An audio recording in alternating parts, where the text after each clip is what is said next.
Yes, mga igala, may buntag ka na itong tanang welcome din sa itong panag-uban sa itong tulumanong usapang agrikultura. Kauban gihapon ninyo, Armando Finiquita. Same outfit pa rin.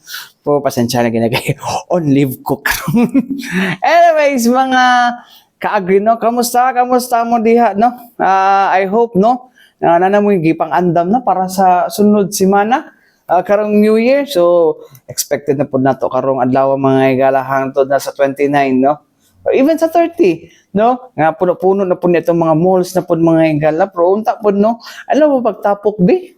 No? Kay, on traffic ba? Bibitaw, eh. Kamusta man mo diha, mga, nakana na ba may pang-andam para sa New Year, mga ka-agree, no? So, kamo to mga mag-uuma diha, kamusta man mo? Kamusta mo diha sa kuan, no? Ato mga sukig tigpaminaw dira nga mga mag-uuma, no? Special mention ako ni akong mga imong guest na ako, no? Si Ma'am Merly Tubilid mga igala. Dugay na ako ni na interview mga igala, pero sige hapon ni og kuan, sige ni og tawag ani tan-aw diri sa mua, no? Mapa-live man.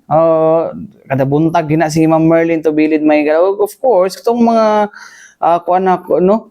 Sama na lang nila kuan katotong mga young farmers challenge nato nga mga awardees, no? Kumusta mo diha, no? I hope okay inyo ang mga negosyo karon, no? And papasok sa New Year inyong mga negosyo, nindot ang pasok, no? Sa swerte, no? Mga kinsa pa to daghan tong mga kuan nagay kuan dinhi napot guest na ko diri sa una ka murag kuan, murag pang PBB ang beauty pero agripreneur, no? So naagid kwarta sa kuno daghan to mga napati mga professor nato mga kuno. Special mention na ako din ha mga igala, no, nga nahimo na nakong kuan. Nahimo na akong Facebook friend karon mga igala, no, nga si kuan kisa ganito. So, ang kanon ha. Biskot. Hiniking internet na nga igala, no. Si Sir Juneco may karandayo, no. Mo ni yun ang puning ko na sila kinsa pa ba nga na friend na nako mga igala, no, nga mga unsa ni mga usab na lagi season lagi nga na ngart, no, kinsa pa ba to ako mga kuan din nga mga YFC awardee nga ako ang pang greet mo sus anong dili good. Ang dili good. Nga di good i-greet good. I-greet good na napadari mga igala, no, si Sir kinsa pa gani ni biskot ka rin.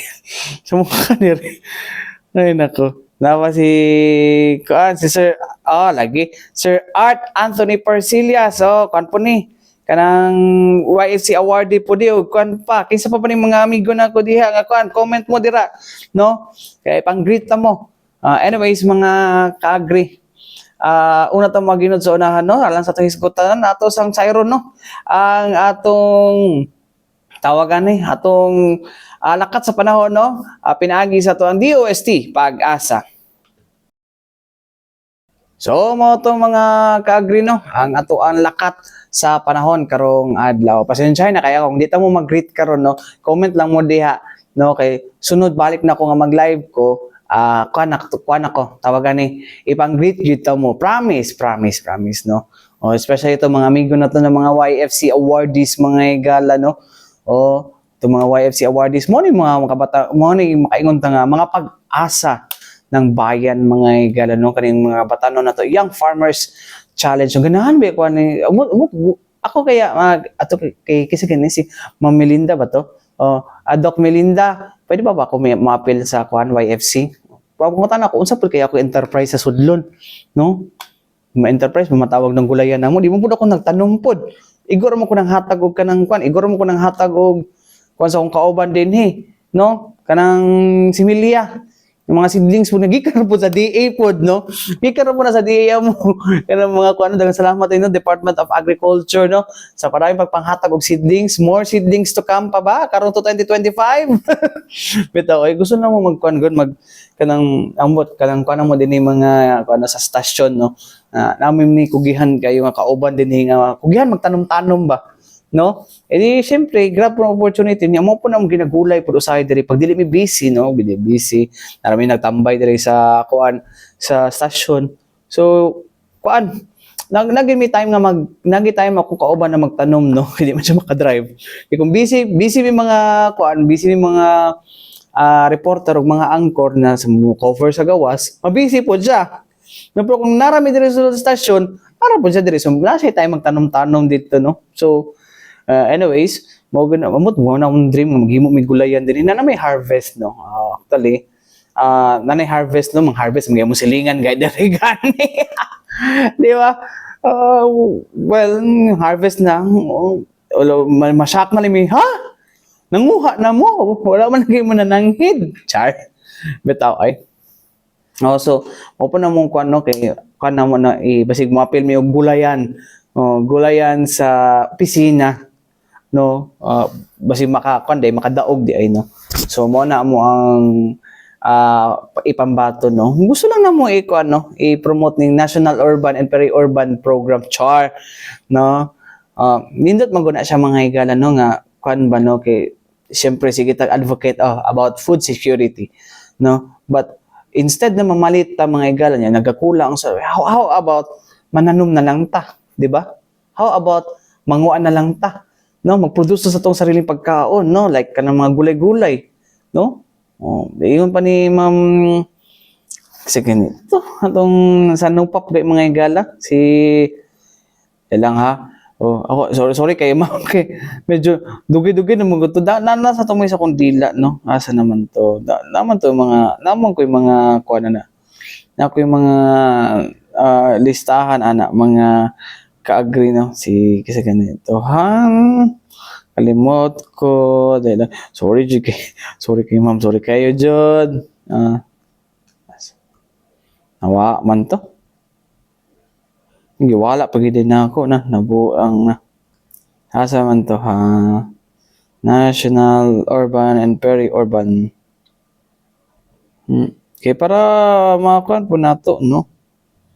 National Urban and Peri-Urban. Anara.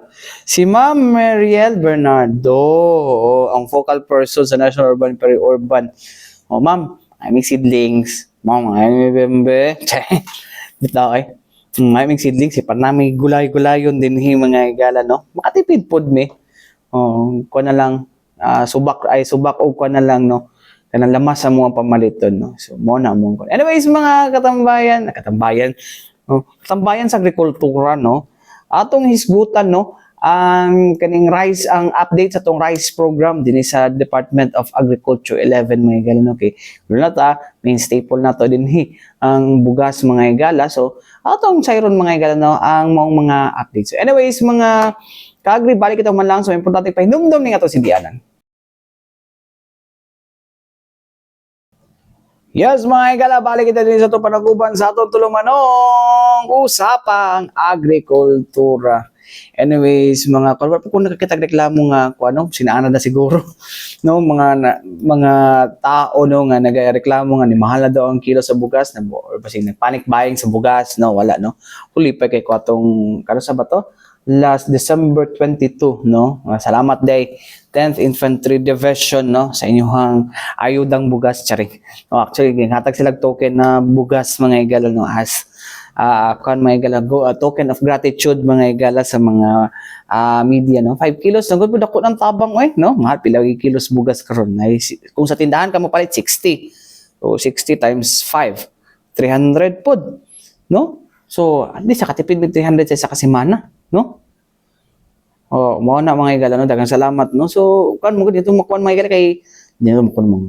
Di na to makuan, no, di na ko pugnan nga makuan ko mga higala, no, pasalamat kay kan ang bugas ba yan, no, main staple ba nato na diri sa Pilipinas, no. Dili gid makompleto kung dili ka mukaon og kanon, no. Di makompleto imong meal kung di ka mukaon og kanon. Sometimes kanang mo kan sa mga party di ko mukaon og kanon para dili ko dali mabusog. Pag abot po din mo na sa kuan unahan mga higala, pag di ko makakaon og rice, amot na nga sa kuan sistema lang siguro ni, no. Di ko makakuan pod, no, kanang dali ra po ko gutomon. Pero kung magkanon ko dugay ko gutomon, no. Amot lang kaya si basin hinay lang siguro ang burn sa ko ang kuan, no, sa ko carbohydrates, no. Anyways, mga ka-agri, dinita sa to isgutan, no, kun asa hisgutan na to usa na ang atong atanganan, no, sa tong rice program. Kumusta ba ang mga nahimo, no, nga accomplishment, no, sa ato ang rice program. No, actually may gala doon sa kondoghan yun mga igala ng rice program mga igala, no. Eh tungod mo lagi ni no balik-balikon ginabalik-balik na ako dinhi sa maong programa, no, nga kuan, no, sige taghatag ayuda sa to ang mga kuan, no, to mga rice farmers mga igala. Pero ay bandera mga si kalas-kalas ug kanon, no, mag-order isa ka kanon di hot doon. Hot po na ninyo ay mo yung sayanga. But anyways, unya na di dapat ako naisgutan, no. Diretso sa ta sa pahayag, no, sa rice seed voucher in charge, no, sa Department of Agriculture Region 11 Mayagala, wala lain Mayagala si Sir Jacinto, pero namas na ila siya nga si Sir Bogs Makoy Mayagala. Ato paminaw.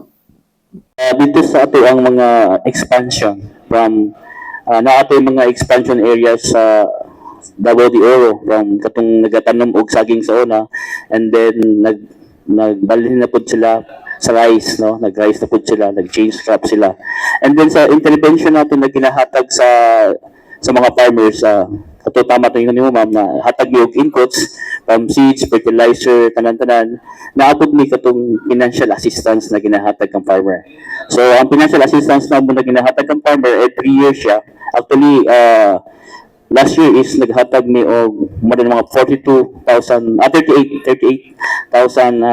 farmers ang naka-benefit sa atong from 3 hectares 2 hectares and below na makadawat atong 5,000 na financial assistance, no. So karon ang gihatag karon is medyo dako siya. Actually naka-fund transfer na mi sa DBP. Nagulat na lang ni og katong final listing from the LGUs na katong from new list o katong top up list katong dating mga listahan kay nadugangan ang allocation ni Department of Agriculture. Nahimo na siyang 42,000 ang tagaan ng katong rice farmer financial assistance. From 5,000 karon 7,000 na ang ihatag sa tuwang mga farmers. Hopefully kung makaya maapas karon na month sa December or pinakadugay na ang January, mahatag na to sa atong farmers. Pero kato mahatag sa mga farmers pinaagi na atong IMC card, intervention monitoring card, katong ilahang ginahatag na ID at the same time ATM siya. So mo na to siya ang ihatag ng farmers, then mo to siya ang claim siya bisan asa na ATM machine, ma-claim niya ang iyahang account na ihatag sa ilaha. Thank you, Jandy. Sir Mike? Okay, so ako lang i-specific ma'am ha, kay by ano mo siya, by commodity, by projects, no. Sa seeds na mo na voucher is kanang 46,724. Ano na siya, naka 93% pa miyan na sa karon, 43,277 pa lang ang unclaimed. Sa seeds pa lang na siya. So mo na siya, 93% pa lang ang na-claim. Kay tungod kay naapay mga farmers na ongoing pa, no, nag-claim pa sila ang mga seeds. So na-upload mi sa fertilizer. Sa fertilizer na mo, ang total fertilizer na mo is 93,602 hectares, no. Naapami sa 62% ang claiming nila, meaning ang claim pa lang nila is 57,814. Kay sama sa akong ingon kanina na sa munisipyo karon ongoing pa ang release sa ato ang voucher sa fertilizer. And then ang drone nato ang biofertilizer kay kanina ang seeds fertilizer katong sa fertilizer na inorganic napod mi biofertilizer na kani siya ginagamit before planting, no, ginagamit nato sa atong mga rice area. Naapami sa 87% ang amo ang claim. Ang number of hectares niya karon na claim na is 49,527. So mo na siya mo ang biofertilizer. So soil amelioran pud namo kay si soil amelioran isa man pud sa mo ang intervention na ginahatag sa mga farmers. Sa pagkakaroon maapami sa 45% ang na-claim. So total of 24,472 hectares. And then naapabud ni drone. Pero sa drone namo ang nag-focus lang sa among drone sa Davao de Oro, siya gitagaan na mo og dako na budget kay allocation kay tungod sa 2 cropping season ang ginagamit nila drone from seeding, no. Pwede siya magamit sa seeds, i-broadcast, pwede po siya gamitin sa atuang fertilizer o naapoy mga pipila ka chemicals na allowed na sa FPA na ginagamit nila. So naami 6,600 hectares ang worth sa voucher ana is from 2,000 no per farmer ang among ginahatag. Pero sa pagkakaroon naa pa lang sa last week na mo to gitry ang drone. Naa pa lang sa mga 20 hectares ang among nga drone sa Davao de Oro. Si Davao de Oro may akong allocation na siya 6,000 plus kay sama sa akong ingon ganina, kadaghanan sa farmers dito sa Davao de Oro naga-direct seeded man gud. Sila po itong pinakadakog area na ang ilahang bawi pa panom nila is katong direct seeded. Yes, 2024. So sa 2025 na budget na-approve ni drone pero gikuhaan na namo and then ang target namo is sa number of hectares lang, ang number of voucher na buhatonon. Katong abuang for the whole year is 107 hectares man si duha ka cropping season man na siya. Katong duha ka cropping season katong 107 hectares tanan to siya tagaan og inorganic fertilizers. Ma-inbred man ka, ma-hybrid na kay madawat na inorganic fertilizers. Ang seeds namo is only 46,000 hectares. So bahinin siya sa duha ka cropping. So 23 lang siya. And then hybrid na siya kaya si inbred man gud is ang allocation ni inbred si RCEF Pinwise man gud ang nagahatag sa ila sa inbred. And then naatay sila ameliorat na 10,000 hectares by the next year. And then naatay drone more than 1,500 hectares na lang pa next year. Okay pa. Thank you. So mo to mga igala no, ang ato ang kuano update sa to ang rice program dinhi sa Department of Agriculture sa Davao Region no. So mo na ni karon no, muyaw-yaw nako ha. No. Sige ta hatag no pila ka 5,000 pila ka farmers sa atong hatagan ana nga kuno under sa RCEF o uban pa nga mga ayuda o sa gobyerno no. Nga tapos ug man gitagaan sa gobyerno ingon ana no para makaproduce sila og kaning makatabang makaproduce no makatabang kay di man puntanan pud di man kaya sa 5,000 mga igala no o kanang mga voucher mga igala di man na kaya pero kana lagi ang kuan na to ba kanang si tawag na mindset na to ba gitagaan sila sa gobyerno para magkalas-kalas ng tagkanon more gina kuno dapat lagi di, tama po ng kuno nga sige tagreklamo nga mahal ang kilo sa bugas budaghan dira sa tuwa mga igala no especially sa mga restaurant mag-order og rice dili man lang kahurot di ba sakit kita nahon ba niya andi lang gud ang dili lang waste sa government funds ginahatag nato diha sa kwan mga igala sa to mga mag-uuma no dili na siya ana nga waste so dili na siya kanang pagsayang-sayang no even sa hago sa to mga farmers no, pila raman ka portion ng tabang sa gobyerno diha sa ato mga mag-uuma sa ato mga rice farmers. No, kay kasagaran na ilaha man na. Di ba? Oh, ayud kan lang kay siya kanang aid lang gani siya. No, igo na siya makakuan nga mabawas-bawasan nila ang gasto. No? Yang karon kita sige ta og kanang kuan kalas-kalasan na toong kanon. No, mag-order dita kabalo mo kuan, di ba? Ako ha, ibutang po na sa mindset po sa inyo anak dili magkalas-kalas og kanon no although pwede man ano kay pakaon sa iro pakaon sa iring no pero kung mahimo lang unta no balik-balikon jud na ko ning balik-balikon jud na ko ni sa mga igala no ayaw po taon ninyo kalas-kalasin ang kanan no and kabalo ba mo pila ra ta ang rice sufficiency rate kana to dire kanang rice sufficiency as of 2023 or 2022 sa rice sufficiency ko na to mga igala nara sa 56 or 53%. No? So di ba kita nga naka rice sufficient pero sugman ang kuan ang pagkalas-kalas og kaning kanon 150%. No? Wala lang po ko soko. Bitaw, sayang ba? No? Pila ka millions, mukabot 22 million sa to nga study from PSA ba to? No nga. Makakuan daw to, makapakaon ng pila ka millions to, 22 millions, 20 million. No, ambot, dili ko, ibutang ninyo kung kanus ato nato na episode na nakuan, no? Butang ninyo dira sa comment section. No? Ay, puno pagkuan po. Ay, puno kalas-kalas po. Maluwi po mo sa mga tao po. Diba? Maluwi po mo sa mga mag-uuma. Maluwi mo silang hago. Diba? Maluwi po mo sa mga walay gikaon. No? Kita lang, may kitong kaon-kaon. No? Pero ito na kalas-kalasan. Ay na lang. Anyways, mga igala, wala po ko na suko. Anyways, mga igala, Balik kita man lang sa mga importante pa inumdum ni nga to si Bianan.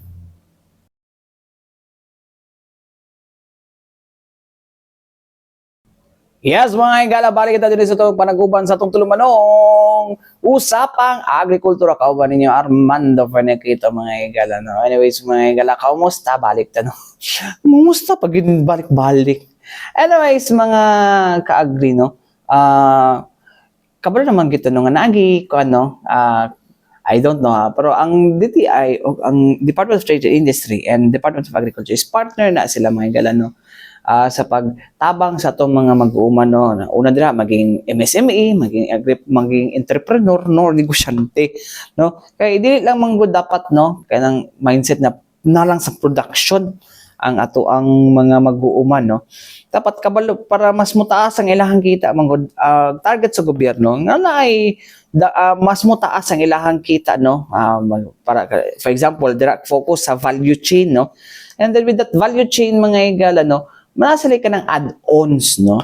So, kung makabalo sila o sa pag-package, kabalo sila sa kuano. So, partner diha si DTI, mga higala, og si kuano, si DTI og si Department of Agriculture. Although na may amad ang kuano, na may amad ang unsa ni ang ato ang Department of Agriculture, pero ang expertise gid sa kuano is nagid sa trade, mga higala, ang ato ang Department of Trade and Industry. Kaya nga kuano, kaya nga sani tawag gani kanang kaya gani nga kuan sa mga ka-agree, no, kanang Department of Trade and Industry. So isa na sa mga kanang tabang nila, may gala ang mini sa Amad is Agribusiness and Marketing Assistance Division. Mo na siya, mga higala, ang ilahang kuno ang papel, mo na, mga higala, no, nga tanan, mga higala, nga nay mga commodities na gina-promote jud, no, sa ato ang Department of Trade and Industry, mga guys. For example, cacao, pwede po durian, no, para sa export, no. So DTI ang nagakuan na, no, nagatabang na. But anyways, may gala na ay bag-o karon nga gisulod, no, sa ato ang DTI, may gala na kaning commodity, no, kaning ginatawag nito nga aquaculture. Well, kung aquaculture related siya sa fisheries, mga higala, no. Panasa kung pwede mo pwede mo magbuhi siguro fingerlings, part siya sa aquaculture, no. Sa pa na magbuhi kag mga tilapia, siguro part na siya sa aquaculture, no. So karon, mga higala, wala man na sa una sa DTI, karon gisulod na siya, no. So right now there are partnerships, no, with schools, no, and other stakeholders, mga higala, para mas palambo na to, no. Actually, unsa bang bulana ang na guest na to ang B4 diri, no, Bureau of Fisheries and Aquatic Resources, ba September ba or August? September, mag-September ata, no. In time sila hang National Fish Fish Consciousness ba to, Fisheries Week, mo na ang no. So daghan og mga services pud under fisheries pud, mga higala, no. And tapos sila no, na sila mga tawagan na sila mga say tawagan na gani, mga higala, na sila mga programs pud, no. Ang BFAR, mga higala, is attached agency sa DA, no. Mara po sa katong sa PCA, attached agency gyapon na sila, no. So mo na sila, mga higala, no, ang bag-ong kuan karon gi apila ang aquaculture. It's because it's also kuan po na siya, mga higala, no, ang aquaculture karon, no, nagagain po na siya og kanang di siya nagagain, usay tawag ka na, mga higala, nagakuan siya attention, mga higala ba, no, especially daghang mga kuan karon, daghang mga health conscious, no, instead na baboy sama sa tong gisgutan sa mga milabayng adlaw, o dito na sila sa isda, no. Pero dito sa lamang kung sa pagbuhi og mga isda nga mga healthy, ana ba, o uban pa nga mga lagot mo, no, or mga lamang dagat, mga kagri. Anyways, mga ka-agri, din na tanong, diretso na tato paminaw, no, ang update ng aquaculture, mga higala, nga bagong commodity gisulod sa to ang Department of Trade and Industry, ato paminaw, no, ang in charge niini, no, sa kaning aquaculture, mga higala, aquaculture cluster cluster manager ba ni sila, no. Wala lain, mga higala, ang program manager sa DTI Davao Occidental nga si Sir Candido Limikid. Paminaw na to. Industry is a new industry cluster, no, enrolled in DTI Region 11, and as today, no, we are currently working on the research and development for aquaculture industry. So first is we have this partnership with this FAMAS, the academe, no, and also with the other national government agencies to implement this SAFE project. We call it Sustainable Agricultural and Fishery Enterprises. No? This is a food innovation for sustainability hub, wherein MSMEs can benefit from this, no, in terms of product development, in terms of developing new products. Aside from that, this is an opportunity also for students, no, to participate sa mga innovation, and farmers also can also join kasi there will be a yearly competition of mga innovative ideas and trying to put this mga innovative ideas into reality, no, yung infrastructure, yung product na may makikita talaga, and for demonstration and incubation. This SAFE project will cost 20 million, no, and the OST has committed at least 2 million for this project, and we in DTI, no, we are currently preparing a proposal worth 5 million for equipment, no, machineries, to operationalize this project in 2025.